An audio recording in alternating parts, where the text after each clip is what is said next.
It's getting your soldier out of the kill zone. Yep. And so imagining along your stories, if that soldier somehow, you realize this in the kill zone and they don't have their IOTV and their ACH on, but you do, you can run out there, get the soldier out of the kill zone and even provide cover temporarily and get them out of that dangerous space.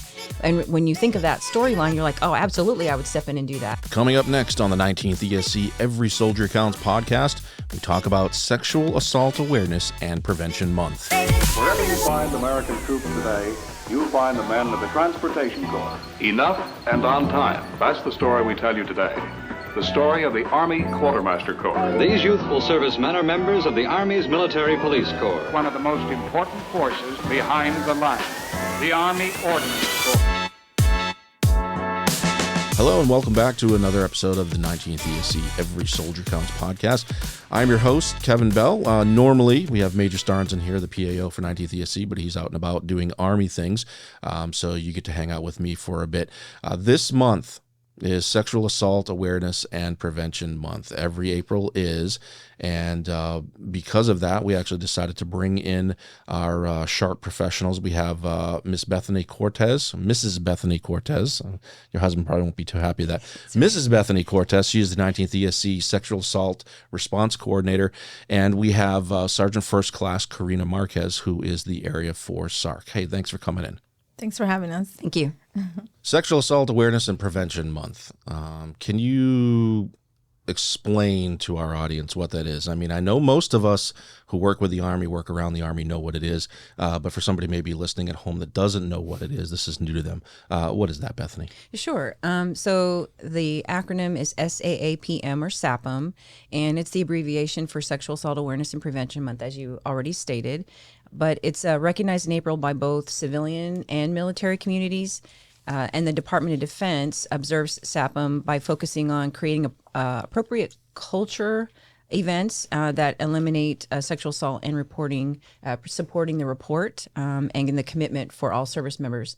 And you're right, it is not just in April, but I also want to let you know that there's a new theme every year where we make it more relevant for that particular year's efforts. While the DoD generally stays with the same one of protecting our people, protects our mission, and they've used that one for many, many years now, each branch of service gets to select their own that makes it relevant for that branch.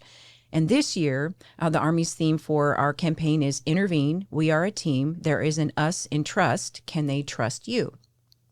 And the unique thing about this particular theme is that it was actually selected from 13 entries from other sharp professionals that were submitted in October of last year. And those 13 entries got posted, and then everyone across the Army got to select their favorite. And then, basically, by through that process, the top three were sent to the headquarters, and then they selected the top one out of those top three. Oh, okay. So our soldiers actually got to select the theme, and that was submitted by a sharp professional. Okay, so it wasn't just somebody somewhere up high that said, hey, this is what you're going to talk about. It's like, no, we're the people on the ground. We're going to name it. Right. Okay. And so I was also going to offer for Sergeant Marquez to let us know a little bit about some of the events that have already happened and then some that might be coming up. Okay, sure. So Take it away. at the beginning of this month, we had the new opening for the prevention training building. It's a place where you can go and do all kinds of prevention training. You can do SHARP, you can do suicide prevention, you can do ASAP, whatever kind of training that you want to do in order to, try and make soldiers a little better and learn more about certain things and not just make it like death by PowerPoint. and where is that building? That building is here in Camp Henry now in 1103. Okay. So they renewed it. It used to be the old ACS building, but now it's called the Prevention Training Building. Good. And Camp Henry's not that big, so walk around it for like 10 minutes, you'll find it. It's close to the field. Okay. So Okay. If you know where the field is. Yep. exactly, and the roundabout as Okay. well. Something that we did at the beginning of the month in order for the celebration of the opening, we did the SAPM proclamation signing, and that's where all the leadership came out and signed the proclamation. And it was pretty big, like all the Area 4 higher ups came and signed it. And why is that so important? Because we every year in public affairs, we always take pictures and we show it. Why is it so important that those leaders are signing that document? So that they are showing the support of SAPM and sexual assault prevention. Okay, so they're saying, hey, we're all 100% on board. We're getting our faces out there. We support this. Okay. Correct. And when the leaders go first, it's a huge influence for others to go, if this is important to my boss, it probably should be important to me, that kind of thing. So it's showing how to lead from the front. Okay, good. Yeah, because I always see that, and we always take pictures of it. But some people are like, why is it always them? Well, they're trying to show how important this is. They're leading from the front. You got it. Sorry, go ahead. Continue. Oh no, it's fine. We also had the SAPM run on the 15th. There was posters posted everywhere at the Kelly gym. We put some out as well, and we had a pretty good crowd go out there and do a 5K, which is pretty fun. So we're trying to do something and continue it another month. So we're trying to come up with another run that also says not just April, because everyone makes a big deal for SAPM in April, but we understand that sexual assault and harassment doesn't just happen in April. It happens all year round. Exactly. We were just talking about that before we came in and started recording. It's like, yeah, we're focusing on it now, but it's a year-long event. Correct. So continue. Sorry. No, you're good. I tend to interrupt and go off on tangents. Good tangents, I think. That's fine. We also have on our Facebook page, we have a 30-day challenge going on in support of SAPM. If you check it out, it's the 19th ESC sharp. And read it, put your comments on there. And today's challenge is the DoD Safe Helpline. So if you check it out, try and answer something about it, or let us know what you think about the DoD Safe Helpline. If you don't know, then... So really, to be honest, if anyone at any time went back to your Facebook page, they could look at this challenge and they could have actually some resources, because you're mentioning resources and things that are going on throughout the month during this challenge. And just to clarify, just type in 19th ESC sharp, and that should give you the Facebook page, because there's several 19th ESC Facebook pages, but you'll see the little sharp, the ribbon on there. Exactly. It also shows stuff that we do throughout the year. We have ambassador training on there, so the people that have actually completed the training, their pictures are up there as well. We've got some of them on there. We're a little behind. Well, that's fine. We're getting on it. I'm trying to post more than we have before, so check it out. We also have we were just at Camp Carroll supporting the SAPM lunch that they had over there, and we had the Sergeant Manger for the quartermasters out there, so his picture's posted up there, and we took a picture with him, and there was a table, and we were sharing some goodies as well. There you go. Good, and get the cooks out and everything. Yep. Yeah. So, okay. What else do we have coming up? Because I know we're getting towards the end of the month. So what other activities do we have? On the 26th, it's Denim Day. So try and show your support and wear your denim that day on your jeans, something appropriate, but you know. Okay. What is Denim Day? Because to be honest, I've heard about it. I'm a retired NCO, and my entire career I heard about Denim Day, but I never actually knew what it meant. What is the origin of Denim Day? The reason that got started was because back in Italy in 1992, when an 18-year-old girl was raped by a 45-year-old driving instructor who was taking her to a very first driving lesson. He ended up taking her to an isolated road, pulled the car over, and removed her jeans and forcefully raped her.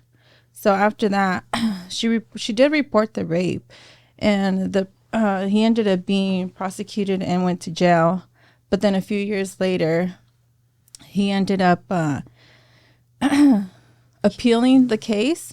So the court ended up overturning it. Their statement was that when the victim was wearing very tight jeans, so she had to help him remove the jeans in making it not rape, so making it consensual. And it became known throughout Italy as the jeans alibi.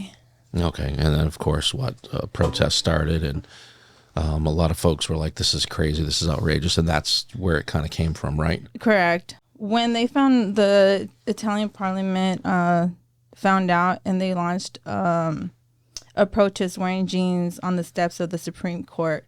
This protest was picked up by the international media, which inspired the California Senate and Assembly to do the same on the steps of the Capitol in Sacramento. Okay, so it grew from there. So it Yes. started with something horrible, but and then people turned it around into something to be more positive, to say, hey, a reminder of sexual assault. Okay, so now I know. I didn't know that until today. Yes. So, and I think a lot of other people probably didn't know where it came from, because it's kind of like, oh, it's denim day. It's like, oh, wear a Hawaiian shirt. No, it's completely different. It's actually something really horrible that happened, that people rallied around a cause. So that what day is Denim Day coming up? That would be on the 26th. Okay. So that would be this Wednesday. Okay, so everybody's encouraging their soldiers to wear denim? Yes, there's actually, we have an approval for people to wear denim from USERPAC Commander. And just to add on to what she just said, so what this does is it hones in on what consent really is, meaning that if it's under duress or if it's under coercion, it is not consent. So even if the person had removed her own jeans or had assisted, it was under duress, and it doesn't imply consent. And so that's where the differentiation came, and the support from the women in the Italian Parliament, and then that got picked up, as Sarah Marquez said, in Los Angeles. Yeah, I think that's a big thing, is people don't realize it's like if it feels like it's something wrong that's going on, it's wrong, especially when it comes to sexual assault. What are some of the things that people should be looking for and thinking of? So just to be aware, there may be some confusions around the term consent, and also everyone comes from a different background, and they have a different understanding of healthy relationships and interacting with someone. And then as those relationships become of an intimate nature, communication is really key here. And that means that both parties are willing to perform the conduct at issue is basically the loose definition of consent. But that's actually still a pretty low bar. And we kind of ask soldiers, especially in our ambassador training, to think of it more as mutuality. Although in the Department of Defense, we use the term consent, which means both parties agree to that conduct at issue. So to navigate those conversations, this is where we help soldiers practice how to do that. Even if you're already in a long-standing relationship, it's still good to check in with your partner. There are ways that you can do this. One is by just checking for body language. If the person is not reciprocating, for example, that's definitely a clue to go, hey, is everything okay? Is this okay with you? Are you okay with the next step? Here's what I think the next step is, instead of speaking in vague terms. We do get some concerns that, well, if I ask about it, it will kill the mood, kind of thing. And what we say is, so not asking about it is making the mood better. And who is it making it better for? Mm-hmm. Is it for both or parties, or is it just for the person wanting that act to happen? So the onus is on the person who wants the intimate act to happen, to check in with the person that they're asking to participate in it. So we're, simple things like, we use a comparison as, when you ask someone to go to dinner, what are some questions you would ask about that dinner? It doesn't necessarily have to be a date, but when you ask your friend or your battle buddy, hey, where'd you like to go to dinner? And easily soldiers will say things like, well, what kind of food do you like? Mm-hmm. How much money do you want to spend? What time do you want to go? Is it formal, or is it something I can dress casually for? How long will it take to get there? And then we stop and ask them, now, how many questions do you ask when you want to have sex with that person? And why do you think you ask those questions about mm-hmm. dinner? And they're saying, well, because I want to make sure they have a good time. I want to make sure that they enjoy what we're doing together. And then they go, they realize it's the same thing. It's really the same thing, yep. and the stakes are much higher when we're talking about sex versus eating a meal together. And so they begin to realize, I really should be checking in and saying, are you okay with this location? Are you comfortable at this time of day? All those kinds of things. They at first may feel awkward, but the other person will realize that they're being valued, and that's really the important part of developing a healthy relationship, which then turns into a healthy climate, and not only in your personal life but in your workplace. So that's kind of where we go with how to identify consent. Mm-hmm. It's a trust thing, right? I mean, really, it's you're asking me, and I think if anything, in my opinion, it would make things better, because you're asking, hey, how do you feel? Do you want to do this? Right. So nobody is like unsure of anything, and that's I don't know. I don't want to go in my personal life, but you know, I think that's not a mood killer. I think that's Sure. that's a better thing for the situation. There you Sure. go. And also, can I add, just because you're married, it doesn't mean that automatically it's consent as well. I know There's a lot of confusion, and there's a lot in culture where they feel like just because you're married that it's automatically like you have to have sex with me. It seems like things are getting better when it comes to that kind of discussion, but I don't know. Yeah. I'm not seeing it. I mean, again, you just smiled. So just saying, for an example, we also use a comparison ambassador training where people know what dangerous driving looks like, because we see driving every day. We see driving on the road. We even use a comparison exercise with the Fast and Furious show, where a movie chain is that we know that's like fantastical. We know, it's not real. But the thing that is a challenge is that people don't see what healthy sexual relationships look like, because their only real reference really is pornography and social media and movies, and so those may not be the best tools for educating you not the best tools. for what healthy interactions might look like. And so the idea there is that because they don't have those comparisons, they're trying to figure it out on their own. They're asking their battle buddies. They're asking older brothers or sisters. They're asking, friends in high school, and they're learning about it from sources that may not be the most reliable. Even when we're talking about how we were educated, when we went to, for those of us that might have learned about sex ed in middle school or high school, it was primarily literally about the anatomy, but not how to interact with each other, how to prevent STIs or pregnancy specifically, but it was the anatomical interactions. Yeah, here's all the parts, but not Exactly. about what's in your head. Exactly. So we weren't connecting those two, and then there are many states that don't require that type of education, and then also sometimes the people who are selected to provide that training are not specialized in it. For example, it could be your PE teacher. It might be your biology teacher. That they may understand the biology of how reproduction works, but not necessarily the relationship aspect of it. So we're all coming from those different perspectives. And also when we're talking about consent, it's keeping in mind things like, the person has to be of the age to be able to consent. They also can't be mentally incapacitated or what we call substantially incapacitated, either through drugs or medication. They can't consent because they can't understand the conduct at issue. So your real role there is just to keep the person safe, not to take advantage of the situation for your own personal gain. And then for most soldiers, that's the reason they came in the Army, is to make sure their battle buddies, their nation was safe. So we know that 99% of people out there, that's what they're here to do, is to make sure we're They safe. agree with the philosophy of, hey, let's take care of your buddy. But maybe this is a lane we don't want to go down, but alcohol. I've been in Korea for a while, and I've seen some of the reports. And what kind of a role does alcohol? I mean, can you talk about that? I mean, maybe in a way, guidance without, because I know legally there's some gray area there. But talk about the role that alcohol has in sexual assault. So we in the 19th ESC, we do have a slightly lower statistic. It's around 33% of all of our sexual assaults involve a form of alcohol use. That's surprising. Where it's significantly, at least 50% or so higher, or for the peninsula wide. That doesn't mean we have the secret recipe on how to eliminate it. First, the thing is that alcohol can be used socially responsibly. That means it's used for recognizing accomplishments, for social events. It also helps, break down some awkwardness in those social events, but it's when it becomes weaponized and used to help incapacitate someone, that's when alcohol becomes a problem. And so we don't easily spot it because it's happening in a normal social setting. The criminal behavior is being cloaked by a social behavior.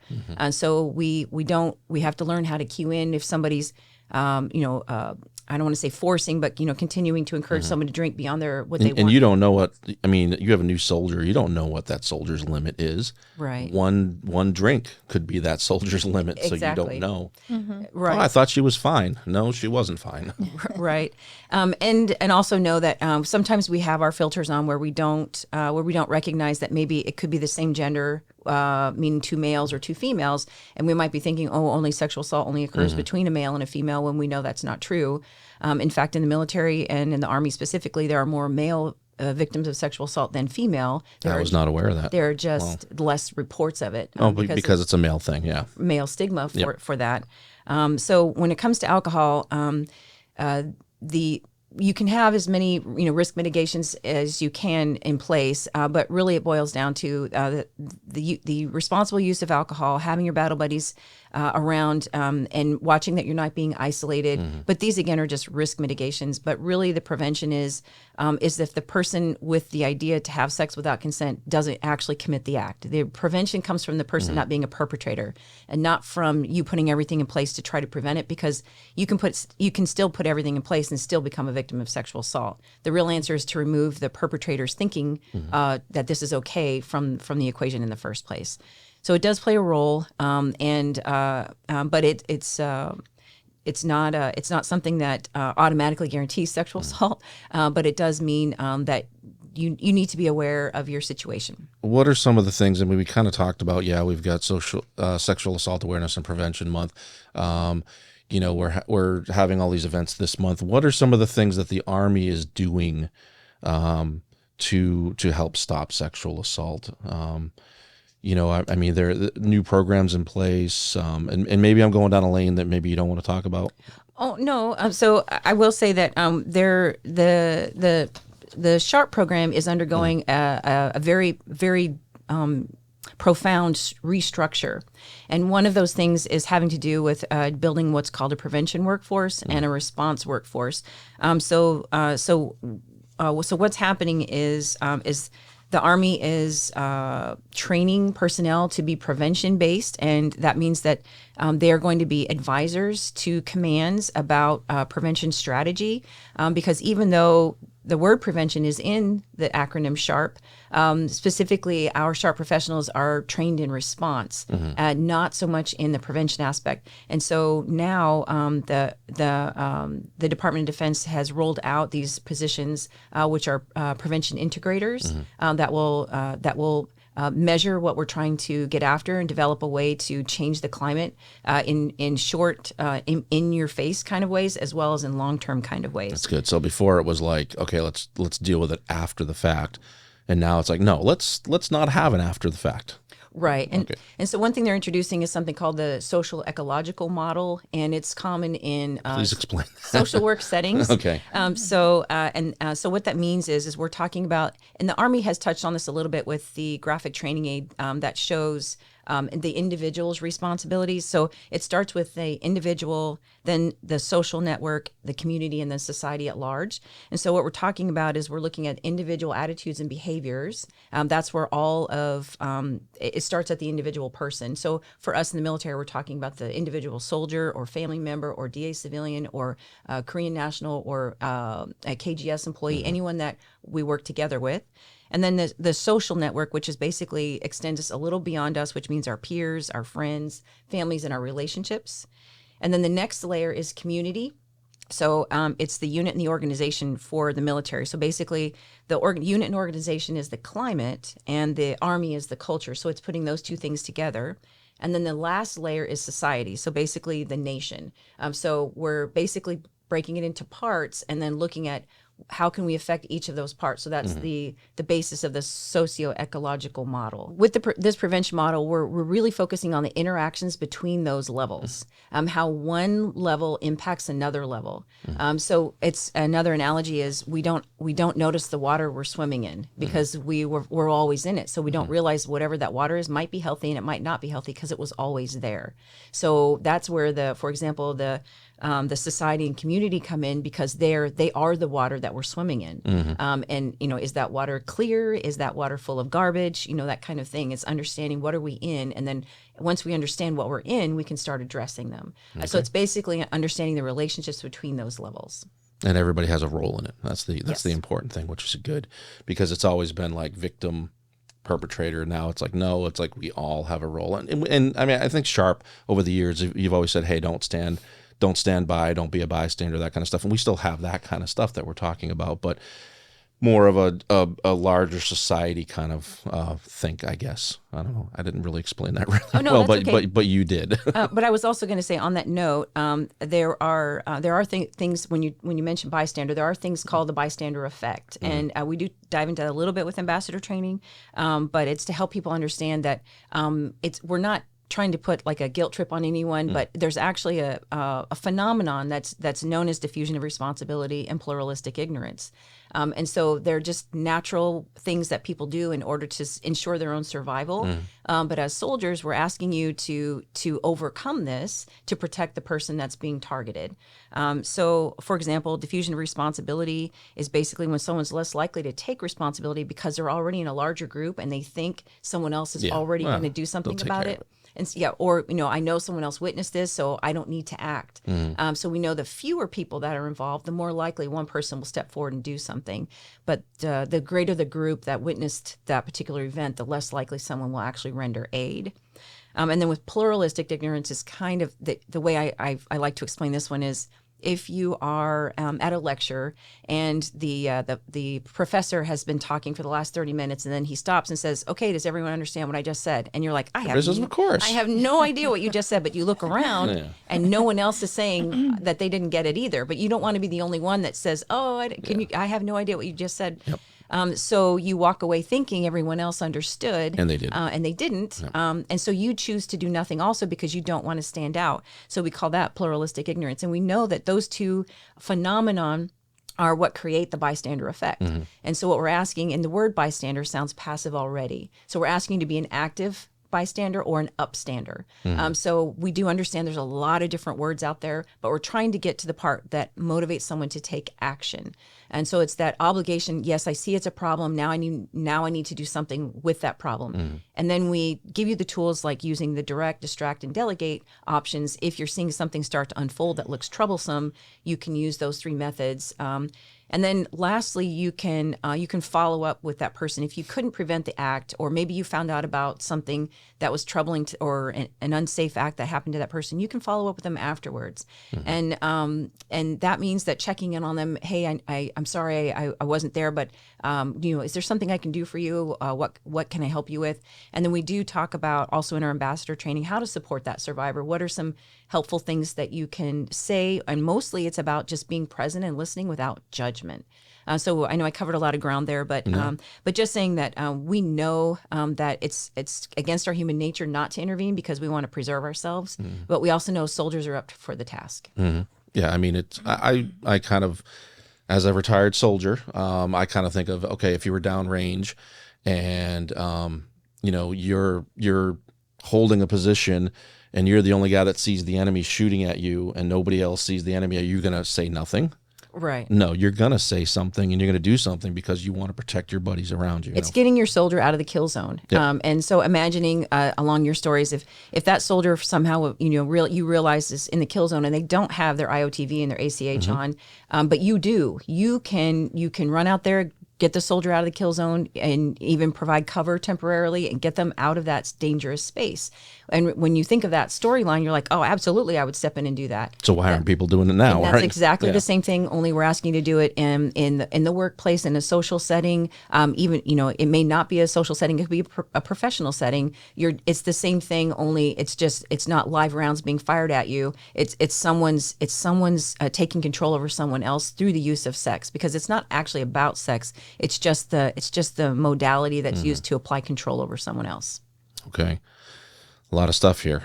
So when is this program has already kicked off, or it's coming? Yes. So the Army is still pending their regulation to change, but the DoD has already pushed it out. We already have positions that are being hired for those positions to be filled, and training that's being offered through DoD Sparks. They've rolled out a whole training that's based on prevention to get those prevention experts on the same foundational level.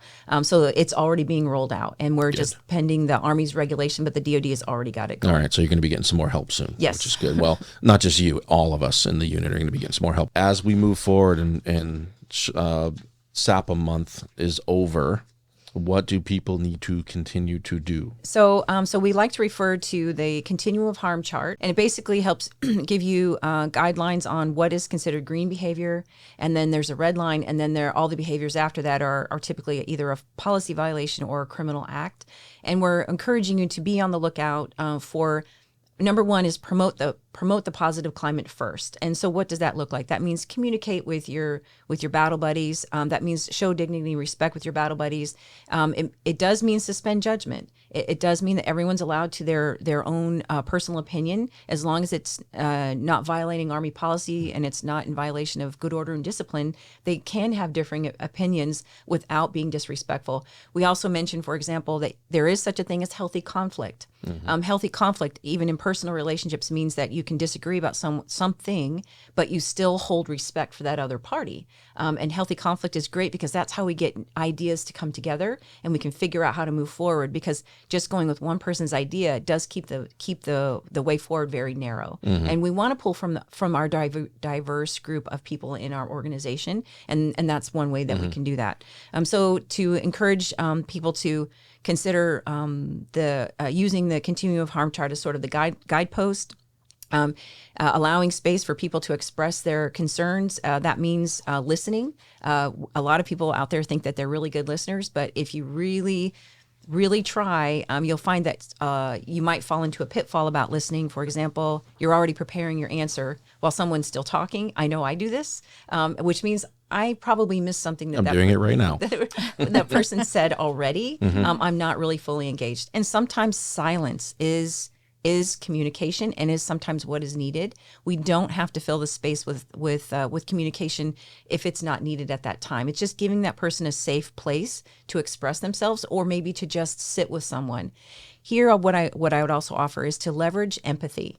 So it's being in someone else's shoes and understanding that they might be in a hard place right now. And while that might be inconvenient for you and your mission, they might need to take a knee and let them take a knee for a moment. And because then when they do come back, they're going to come back stronger, and they're going to come back ready, instead of berating them for having a tough situation that they're dealing with. So these would just be some suggestions and an offer. If Sergeant Marquez, if you had anything else you want to add on how people could move forward with the idea of SAPM for the rest of the year.